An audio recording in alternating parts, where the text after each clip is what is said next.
Hey there, everyone. Welcome. I'm the Night Sky Guy, Andrew Fazakis.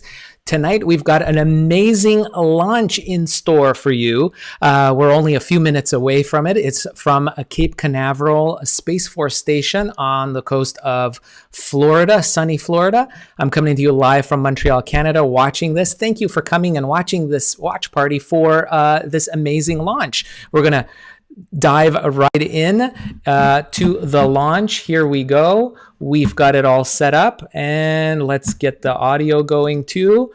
This is the second most powerful rocket in the world that is going to be launched in the next few minutes. This is a really cool event because it's a reconnaissance satellite system that's going to be launched, which means that it is a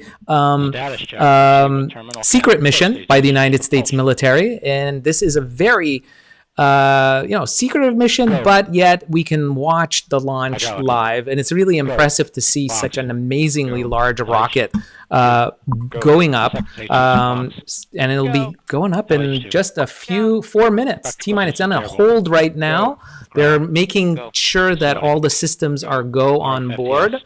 So they're just trying to load all the systems on there in terms of oxygen, hydraulics, propulsion. They're checking. Liquid oxygen is being checked. Second stage systems being checked. ECS. Go. Red line monitor. There we go. Quality. Love this part. Op safety manager. Go. Eli safety officer. Go. Vehicle system engineer. Go. Anomaly chief. Go. Range coordinator. Clear to proceed. Launch director. Launch vehicles ready to launch. Minus 6 minutes. Mission director. You have permission to launch. Proceeding with the count. MEQ, establish swing arm, lock pins pulled. Active. So far, it's a go for launch, guys. Polling is complete, and the launch team has given the go for launch. The countdown will resume approximately 2 minutes from now, but before it does, let's walk through the final checks we'll hear from the launch team. At T-minus 4 minutes, and counting, the team will enter the terminal count and begin securing the second stage liquid oxygen tank. At T-minus 3 minutes 32 seconds, booster liquid hydrogen and liquid oxygen tank securing is started, which includes closing the propellant fill and drain valves. Also at T-minus 3 minutes 32 seconds, vehicle transfer from ground facility power to its own internal battery power will be complete. At T-minus 3 minutes, the vehicle ordnance system is armed and booster liquid oxygen and liquid hydrogen propellant tanks are verified to be at flight pressure and flight level. 2 minutes prior to liftoff, the team will verify that the hydraulic system is pressurized, as well as confirm booster, second stage, and flight termination system battery voltages. At T-minus 120, the team will begin securing the second stage liquid hydrogen tank. At T-minus 60 seconds, the eastern range readiness is verified. At T-minus 50 seconds, the second stage liquid hydrogen tank is secured at flight level. A final launch vehicle and spacecraft status check is conducted at T-minus 30 seconds. At T-minus 15 seconds, the ROFIs, or sparklers, are ignited to burn off excess hydrogen at the base of the vehicle. At T-minus 7 seconds, the starboard engine ignites, followed by the core and port engines. Liftoff will occur at T0. After liftoff, you'll hear the voice of Patrick Moore providing launch vehicle ascent data. There you go. Nice rundown. Just so you guys know, the rocket serves basically for the U.S. It's a really high priority U.S. Space Force rocket.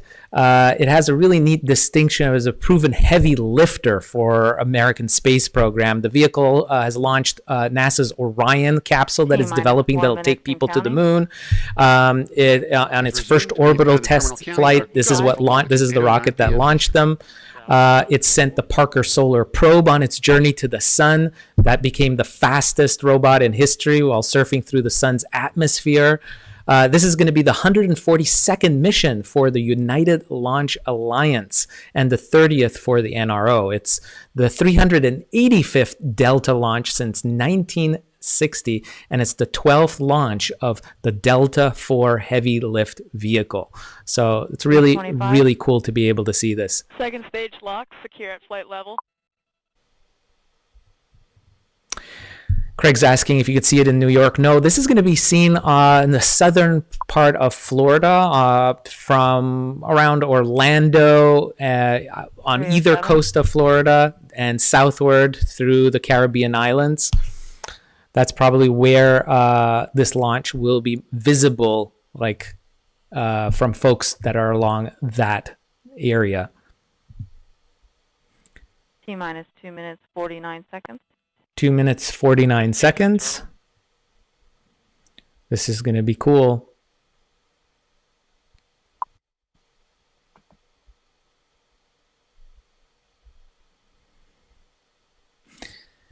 The lifting capability of this rocket is second only to the SpaceX Falcon 9 Heavy.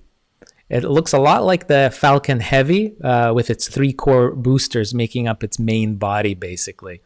But unlike SpaceX, this ULA, United Launch Alliance, doesn't attempt to land its Delta boosters. They are just instead expendable and they fall into the Atlantic Ocean. So it's kind of like a one-shot deal for these boosters. T-minus 2 minutes. 2 minutes now to launch. Vehicle internal. Hydraulic pressure at 4,000. 155. This is going to be carrying a classified spy satellite to orbit. That's what its mission is.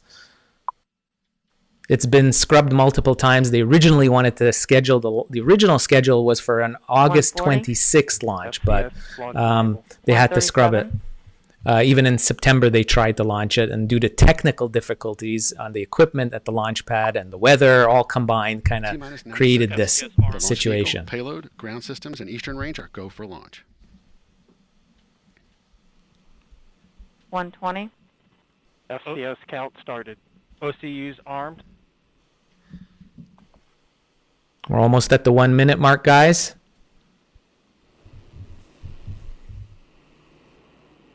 Craig's asking about Northern Lights. Haven't seen any.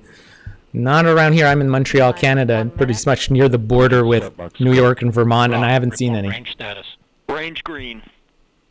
Green light. That's very good.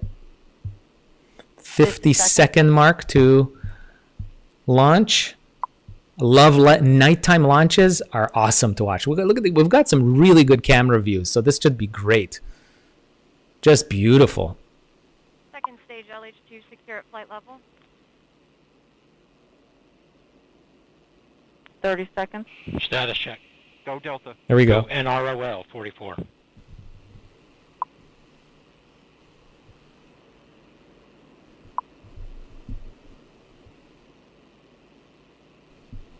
Fifteen seconds.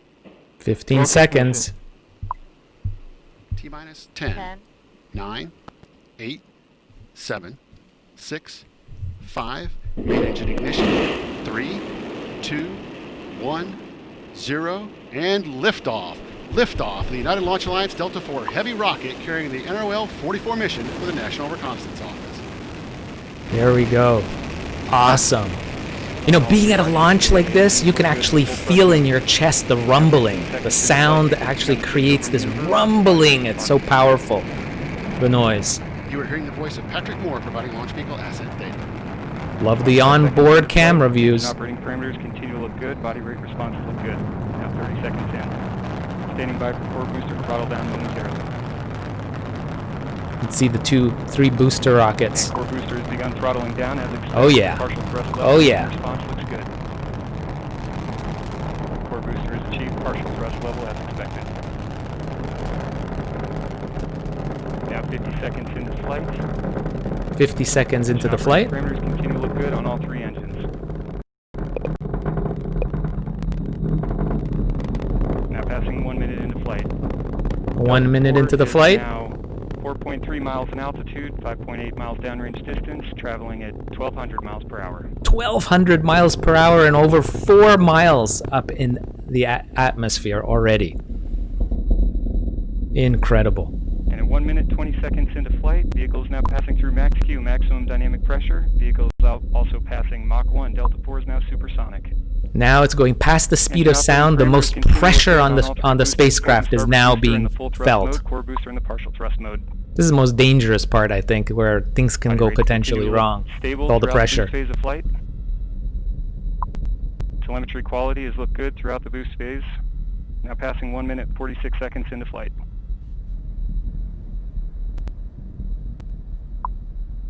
Just beautiful. Wow. Don't you wish you were there? I mean, I wish I was there. But this is pretty cool. The control system is pressurizing to flight levels. System response looks good. It's fantastic. Engine operating parameters on all 3 engines continue to look good.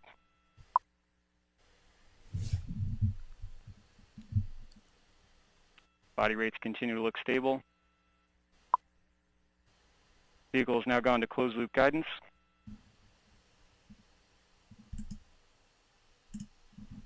Seeing some correction in the attitude as I see that. when It seems vehicle like the switches over to video closed is... loop guidance. Yeah. Now 2 minutes 37 seconds into flight. It's heading over into the Caribbean area. That's where it'll be visible now. I don't know what happened to the... Approximately 3 minutes remaining in boost phase of flight. And the Delta IV rocket now weighs just 1/2 of what it did at liftoff, burning propellant at a rate of almost 5,000 pounds per second. 5,000 pounds per second. That's incredible. Nulled out nicely now after the closed loop guidance switchover. And vehicle is now passing Mach 5. Incredible. Martha, did you get to see this? Martha, did you actually see the rocket in front, from your front yard? That's incredible. Sergio's watching from Puerto Rico. Vehicle body rates have damped. That gives it a very different perspective to be able to see this in person. Martha says, yes, she saw it. That's incredible. That's so cool. So glad that you could be here and join us for this, Martha. And approximately 2 minutes now remaining in the boost phase. Okay, so this is an onboard camera view. Obviously, it's dark. It's at night. But you can see the engine burning. Throttle down. This one, Austin, won't be attempting any land. These are throwaway boosters. It's not like the SpaceX. SpaceX is pretty unique in that sense. And port and starboard booster engines have cut off. Oh, there they go. Look at the boosters. They're just being like, oh, that reminds me of how the space shuttle boosters went off, doesn't it? Core booster is throttled back up to full thrust as expected. Engine response looks good. Everything is great. Engines are working. The boosters have done their job, and now they've actually put the 4 minutes 20 seconds into flight. The power back onto the main single booster left. That will do the remaining boost. Here's an animation that they're showing of the orientation. The system has begun boost phase chill down sequence to begin thermal conditioning of the RL-10 engine. And approximately 1 minute now remaining until BECO. So booster engine cutoff will be happening soon as well. Upper stage fuel system has now begun boost phase chill down. And then first stage separation. Core engine continuing. That's to right, look good. Austin. The It full seems thrust so mode, wasteful, engine doesn't it? operating This is parameters looking why well. I love what SpaceX is doing Now and that passing they're 5 minutes into reusing flight. it. And, you know, right now they're looking at being able to reuse it 10 times the boosters at SpaceX, Delta but 4 they're is talking now about using it to 71 miles 100 in times altitude, each. So 360 miles downrange distance, much traveling better at for the 12,900 environment, isn't it? miles per hour. this one, Maggie, you can't see in Texas. This one is in approximately 10 Florida, seconds off the coast of until Florida, core and it's booster heading throttle over the down. Caribbean.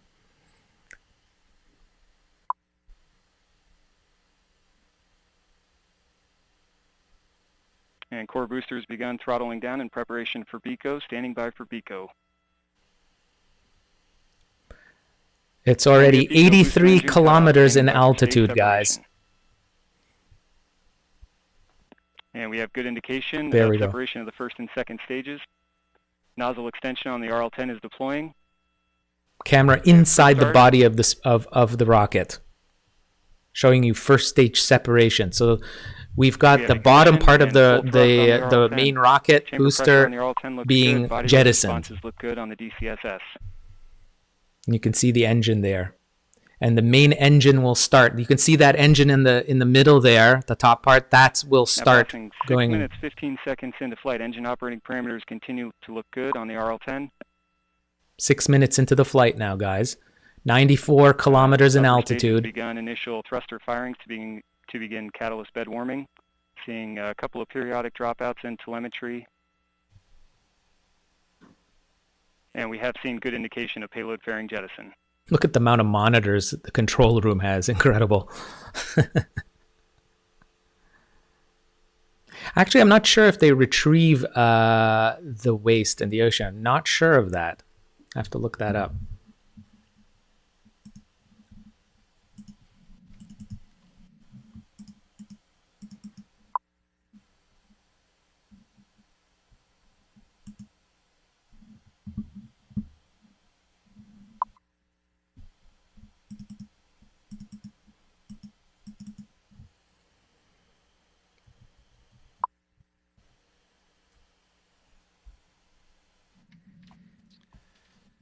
As you just 7 heard minutes, with that 20 call seconds. for payload fairing jettison, that will wrap up this evening's live coverage of the broadcast. ULA's Delta IV Heavy made history this year when it became the first operational rocket to host 3D projection mapping. Let's take a look at the footage from this unique event. I'm Tori Bruno, President and CEO of United Launch Alliance. You are about to see the first ever 3D animated projection on an operational rocket. And of course, we have chosen the majestic Delta IV space launch vehicle for this experience. So enjoy the show and God bless America. A show. Okay. We are dreamers, inspired by possibilities not yet imagined. Believers, driven to harness the potential of space. Leaders, combining expertise and ingenuity. And it all started with a spark of the imagination.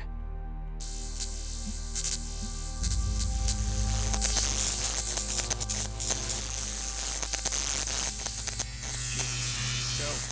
FYF. Go. DSE. Go. Timer. Go. ECS. Go. QE. Go. USO. Go. OSM. Go. BSE. BSE is go. ALC. Go. AC. AC is go. RC. Clear to proceed. Launch Director. The launch vehicle is ready to launch. Mission Director. You have permission to launch. 10, 9, 8, 7, 6, 5, 4. Main engine ignition. 2, 1, and liftoff. Liftoff of the United Launch Alliance Delta Heavy rocket.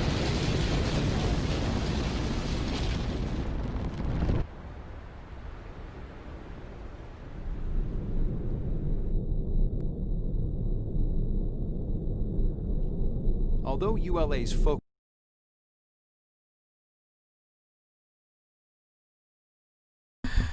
Well, that's cool. So we got to see some interesting launch, guys. They even gave us a little show, it seems, at the end. I thought that was kind of cute.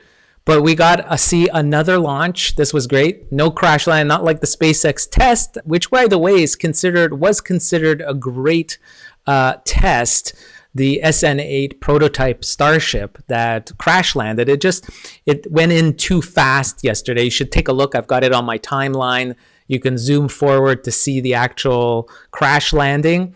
The whole other part of the flight, the first part of the flight, went perfect. It tested all the maneuvers that it wanted to at SpaceX, but it did have that crash landing. This one today is a very trusted Delta IV heavy vehicle. Military uses this to lift off large payloads, and scientific probes have been launched that are very heavy, need a very fast boost, especially anywhere going in towards the outer solar system, places very distant into deep space. Missions really need a heavy launch vehicle lifter like this. And we'll be seeing a lot more of these kind of extremely large rocket boosters in the coming years and decades, because these are going to be the horses, I should say, for lifting the payloads that will be needed to build the spaceships that will take us to way beyond the lunar orbit. We're talking about going